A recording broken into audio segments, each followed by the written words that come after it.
تعالیٰ نے ہمیں آگے کی مگر احسان نہیں جتایا، دولت دیکھنے کی نعمت بخشی مگر احسان نہیں جتایا، زبان دی ہے مگر احسان نہیں جتایا، زبان میں بولنے کی طاقت بخشی مگر احسان نہیں جتایا۔ اے لوگوں سنو سنو، رب تبارک و تعالیٰ کی کوئی ایسی ویسی نعمتیں نہیں ہے، کوئی عام نعمتیں نہیں ہے، بلکہ میں نے بنی اسرائیل کے ایک عابد کے بارے میں پڑھا تھا، ایک متقی کے بارے میں پڑھا تھا، ایک زاہد کے بارے میں پڑھا تھا، جس نے 500 سال تک اللہ کی عبادت کی تھی۔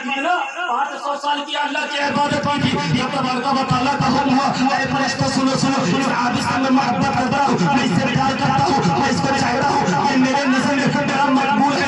اللہ تبارک و تعالیٰ کا فرشتے ایسے عابد پر رشوہ لیا کرتے تھے، فخر کیا کرتے تھے، لیکن بات یہ آئی نے ارشاد فرماتا ہے، اے فرشتوں سنو سنو، آج میں اس کی عبادت پر راز کر رہا ہوں، لیکن ایک ایسا وقت آنے والا ہے، ایک ایسا زمانہ آنے والا ہے، ایک ایسی تاریخ آنے والی ہے، اس کو میں اپنے فضل سے جنت میں داخل کروں گا۔ یہی عابد اپنی بارگاہ میں یہی عابد اپنی بارگاہ میں عریضہ پیش کرے گا، اے مولا ذرا یہ بتا تو مجھے اپنے فضل کے ذریعے جنت عطا فرما رہا ہے یا پھر میری عبادت کے ذریعے؟ اے مولا 500 سال تک 500 سال کا عرصہ کوئی عام عرصہ نہیں، مولا 500 سال تک میں نے تیری بندگی کی ہے، تیری کبریائی بیان کی ہے، تیری پاکیزگی بیان کی ہے، مولا 500 سال تک اللہ پر میں نے تیری نافرمانی نہیں کی، لیکن مولا تو اپنے فضل سے مجھے کیسے جنت عطا کر رہا ہے، مولا مجھے اپنے رحمت سے جنت کیسے عطا فرما رہا ہے۔ اے مولا تیری 500 سالہ عبادتیں کہاں گئی؟ اے لوگوں سنو تمہیں ایسا بھی آئے گا، اللہ ارشاد فرمائے گا، سنو بنی اسرائیل کا جو عابد ہے کہہ رہا ہے، مولا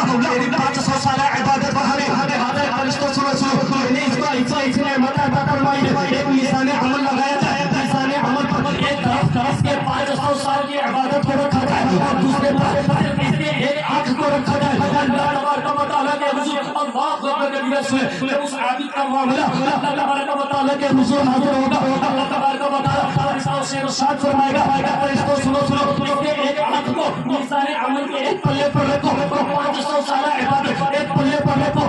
لوگوں سنو پھر انجام کیا ہوگا، رزلٹ کیا ہوگا، رزلٹ آؤٹ کیا ہوگا؟ آپ حضرات سننا چاہیے 500 سال کی عبادت جب میزان عمل پر رکھی توڑی جائے گی، اللہ تبارک و تعالیٰ کی دی ہوئی ایک نعمت آنکھ کے آگے 500 سال عبادت اس کی پھیکی پڑ جائے گی۔ اللہ ارشاد فرمائے گا، اے فرشتوں اسے اپنے عبادت پر ناز ہے، اپنے عبادت پر اس کو بات ہوتا ہے، لہٰذا لے جا کے جہنم میں گھسیٹ کر ایسے شخص پر ڈال دو۔ اللہ اکبر کبیرہ، وہی عابد اللہ تبارک و تعالیٰ کی رحمت کے حضور نظریں گھما کر دیکھے گا، کہے گا اے مولا مجھ سے غلطی ہو گئی، مجھ سے خطا ہو گئی، مجھے پتہ ہی ہو گئی، اے مولا تیرے نعمتوں کے آگے 500 سالہ عبادت کی کوئی اوقات نہیں، کوئی اوقات نہیں، کوئی اہمیت نہیں ہے۔ اے مولا مجھے اپنے فضل سے بخش دے، اپنے حبیب کے وسیلے سے مولا میرے خطاؤں کو درگزر فرما، کہ اللہ تبارک و تعالیٰ اپنے فضل سے اس عابد کو جنت عطا فرمائے گا۔ بتانا یہ چاہتا ہوں اگر اللہ کی ایک نعمت میزان عمل پہ رکھا جائے تو 500 سال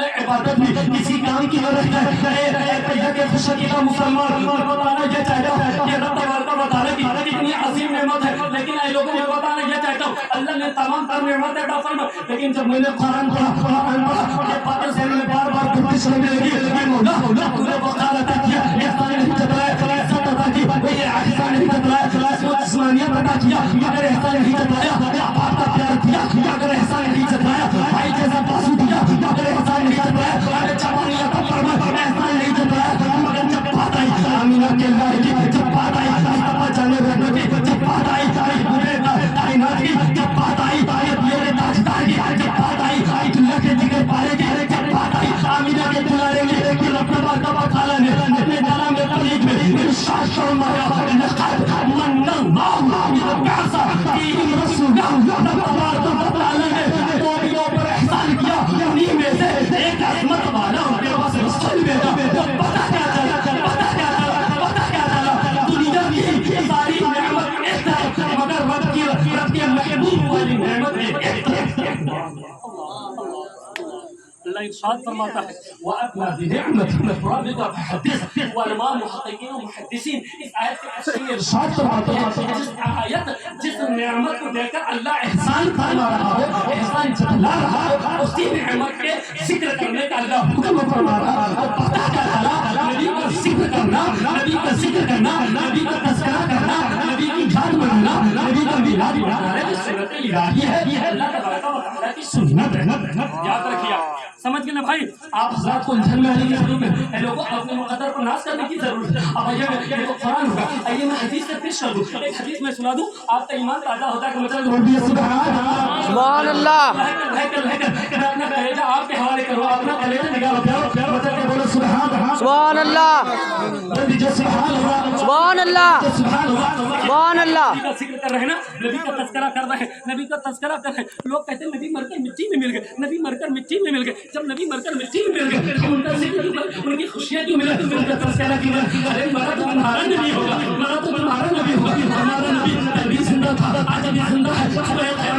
ہمارا نبی زندہ رہے گا. بس اللہ کا وعدہ ہے. ان لوگ ایسے چاہے تو تم موت کے تحت اللہ کا مرتبہ تعالیٰ نے اپنے اس وعدے کو پورا کیا، لیکن میرے نبی آج بھی زندہ ہے. پیشہ والوں آئیے میں ایک عقلی دلیل دے دوں، ایک عقلی دلیل دے دوں جو آپ کے عقل میں آ جائے، جو آپ کو سمجھ میں آ جائے. اگر میں آپ سے سوال کروں، آپ سے کوشچن کروں، میں آپ سے پوچھوں اے پیشہ والوں آپ مجھے یہ بتاؤ آپ نے جو روشن کس لیے کیا؟ آپ کہیں گے مولانا آپ کو پتہ نہیں آج ہمارے حضرت آنے والے ہیں، تبھی ہم نے تمہیں کا اہتمام کیا، ہم نے غباروں کا اہتمام کیا، ہم نے مائی کا اہتمام کیا، ہم نے چیئرس کا اہتمام کیا، ہم نے اپنے گلی محلے کو سجایا، ہم نے اپنے مساجد کو سجایا، ہم نے لوگوں سے پہلے مل کر ایک دوسرے سے ذکر کیا. آج ہمارے یہاں علماء آنے والے، ہمارے مقدر کی بات ہے، ہمارے دین مصطفیٰ آنے والے، مصطفیٰ کے مہمان آنے والے ہیں.